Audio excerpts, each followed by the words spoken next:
Hello friends, आज हम इस वीडियो में बात करने वाले हैं इंडियन नेवी एमआर के हिस्ट्री के बारे में। तो चलिए वीडियो को स्टार्ट करते हैं। सिंधु घाटी सभ्यता भारत की सबसे पुरानी सभ्यता है। मिस्र व मेसोपोटामिया की सभ्यताओं के साथ साथ यह 3350 से 2750 ईस्वी पूर्व पनपी और इसको शहरी सभ्यता भी बोलते हैं।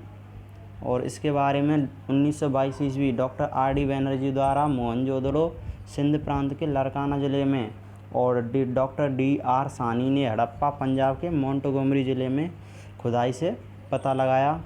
मोहनजोदड़ो और हड़प्पा दोनों फ़िलहाल में पाकिस्तान में हैं। इनका हड़प्पा सिंधु घाटी सभ्यता का विस्तार क्षेत्र सिंध, बलूचिस्तान, पंजाब, राजस्थान तथा काठियावाड़ तक था। वैदिक सभ्यता सिंध व पंजाब की सरस्वती नदी के किनारे पर फैली हुई थी और यह ग्रामीण सभ्यता थी। प्रोफेसर मैक्स मूलर के अनुसार आर्य यूनानी, पर्शियन, अंग्रेज मध्य एशिया से निकले हुए थे। आर्य भारत आए 2500 ईस्वी पूर्व। ऋग्वेद का रचना काल भी 2500 ईस्वी पूर्व माना जाता है और इसके बाद यजुर्वेद, सामवेद और अथर्ववेद की रचना हुई। सबसे पहली पुस्तक या पुरानी पुस्तक ऋग्वेद है, जिसमें 1028 सूक्त हैं। इसके बाद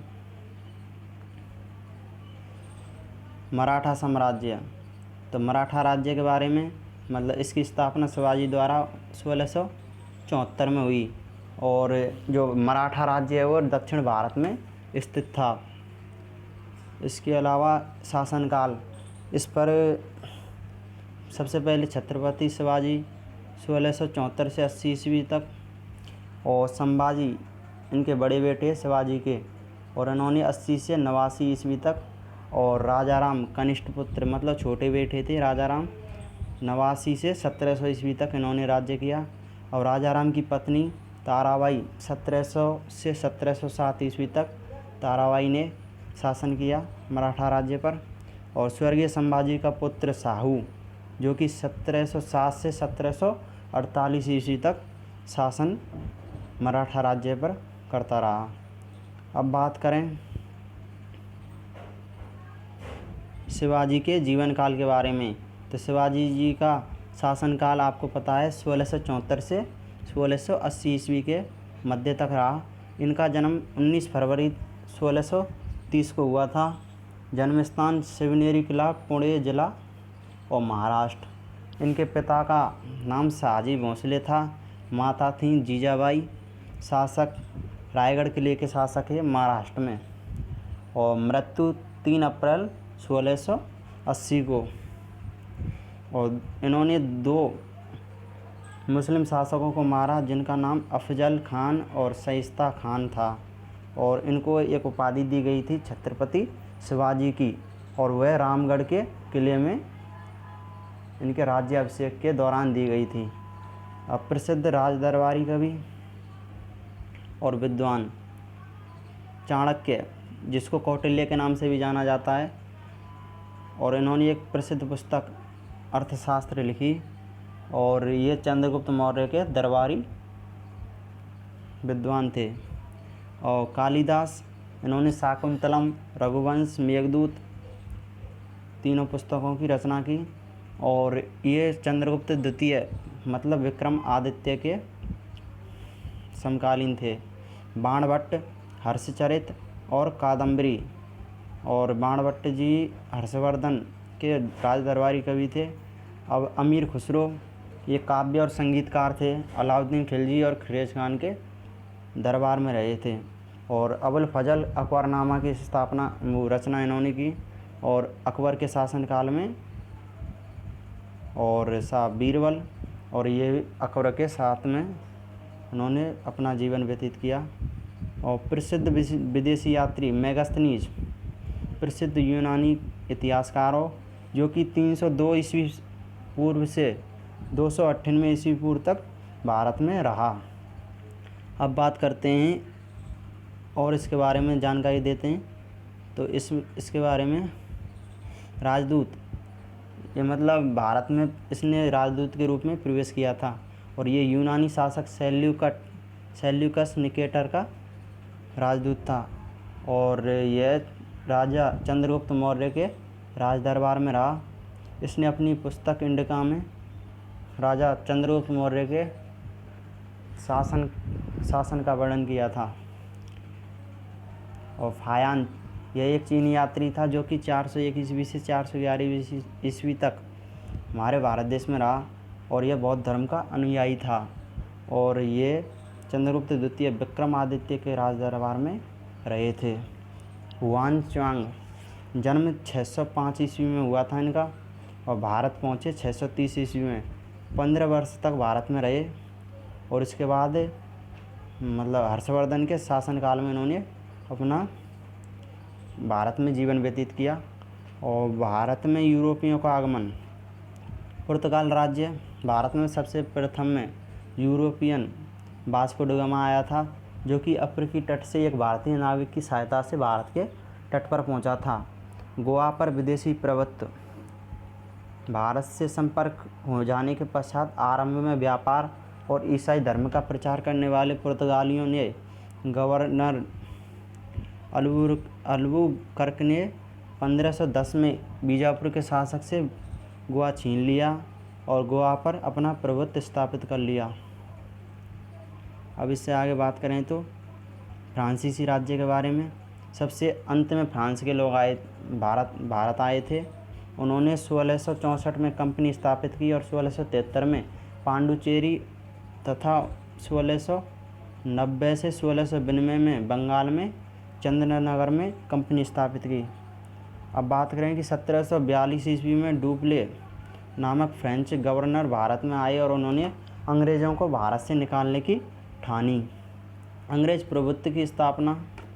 ईस्ट इंडिया कंपनी की स्थापना हुई थी 1600 ईस्वी में और 1612 में सूरत में सबसे पहली फैक्ट्री स्थापित की गई थी तथा आगरा, अहमदाबाद, भड़ौच, मद्रास, कोलकाता आदि में अपने व्यापारिक केंद्र स्थापित किए।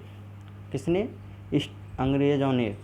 और 1557 ईस्वी में बंगाल पर विजय प्राप्त कर ली। उसके बाद उन्होंने बहुत सारे मराठा राज्य, राजपूत सभी को पराजित करके पूरे भारत पर अधिकार किया। प्रथम स्वतंत्रता संग्राम की शुरुआत 1857 में हुई। स्वतंत्रता संग्राम के केंद्रीय नेता बहादुर शाह जफर थे। रानी लक्ष्मीबाई ने ग्वालियर, बेगम हजरत महल ने लखनऊ, तात्या टोपे व नाना साहब ने कानपुर, कुंवर सिंह ने जगदीशपुर का नेतृत्व किया। 1857 के स्वाधीनता संग्राम के उपरांत ब्रिटिश साम्राज्ञी विक्टोरिया ने भारत का शासन कंपनी के हाथ से लेकर अपने अधीन कर लिया और भारत पर इंग्लैंड का पूर्ण प्रभुत्व स्थापित हो गया। एक सेकंड। अब बात करते हैं हम भारतीय राष्ट्रीय कांग्रेस व इसके मुख्य अधिवेशनों की। तो कांग्रेस की स्थापना एक अंग्रेज अधिकारी A.O. ह्यूम ने 1885 में तत्कालीन गवर्नर लॉर्ड डफरिन से सलाह लेकर भारतीय नेताओं से विचार विमर्श करके इंडियन नेशनल कांग्रेस की स्थापना की। कांग्रेस का प्रथम अधिवेशन 28 दिसंबर 1885 को मुंबई में व्योमेश चंद्र बनर्जी की अध्यक्षता में हुआ। अब बात करें सूरत अधिवेशन की तो यह 1907 में हुआ और इसकी अध्यक्ष थे रास बिहारी बोस और इसको प्रसिद्धि मिली कांग्रेस में फूट के लिए। अब बात करें लखनऊ अधिवेशन की तो 1916 में लखनऊ अधिवेशन हुआ जिसके अध्यक्ष अंबिकाचरण मजूमदार थे। प्रसिद्धि लखनऊ समझौते के नाम से प्रसिद्ध हुआ ये और समझौता मुस्लिम लीग के साथ इन्होंने समझौता किया लखनऊ अधिवेशन में। गरम दल के नेता पुनः कांग्रेस में आ गए। लखनऊ अधिवेशन के दौरान गरम दल के जो नेता थे वे कांग्रेस में पुनः वापस आ गए। और लाहौर अधिवेशन 1929 में 1929 में हुआ। अध्यक्ष थे युवा नेता जवाहरलाल नेहरू और प्रसिद्धि मिली ऐतिहासिक अधिवेशन था। लाहौर अधिवेशन को ऐतिहासिक अधिवेशन के रूप में जाना जाता है और प्रस्ताव इसमें पूर्ण स्वतंत्रता का प्रस्ताव रखा गया। लाहौर अधिवेशन 1929 में। त्रिपुरी अधिवेशन 1939 में सुभाष चंद्र बोस के अध्यक्ष के रूप में गांधी जी के उम्मीदवार डॉक्टर पट्टा बसीता रमैया को हराया। मतलब त्रिपुरी अधिवेशन में जो इसके अध्यक्ष थे सुभाष चंद्र बोस, उन्होंने गांधी जी के जो उम्मीदवार थे डॉक्टर पट्टा बसीता रमैया को अध्यक्ष पद के लिए हराया था। अब थोड़ा सा रुको 1 सेकंड। हाँ, भारत में प्रथम मतलब ब्रिटिश गवर्नर जनरल सबसे पहले वारेन हेस्टिंग्स है। और भारत के प्रथम गवर्नर जनरल की बात करें तो लॉर्ड विलियम बेंटिक थे। और भारत के अंतिम गवर्नर जनरल की बात करें तो लॉर्ड कैनिंग थे। और भारत के प्रथम वायसराय लॉर्ड कैनिंग और भारत के अंतिम वायसराय लॉर्ड माउंटबेटन। अगर आपको ये वीडियो सही लगी हो तो इस वीडियो को लाइक करें और अपने दोस्तों के साथ शेयर करें और हमारे चैनल को सब्सक्राइब ज़रूर कर लें, क्योंकि फ़िलहाल में तो अभी सिलेबस के अकॉर्डिंग पढ़ाया जा रहा है। उसके बाद आपको प्रैक्टिस सेट भी दिए जाएंगे इंडियन नेवी MR के लिए। धन्यवाद।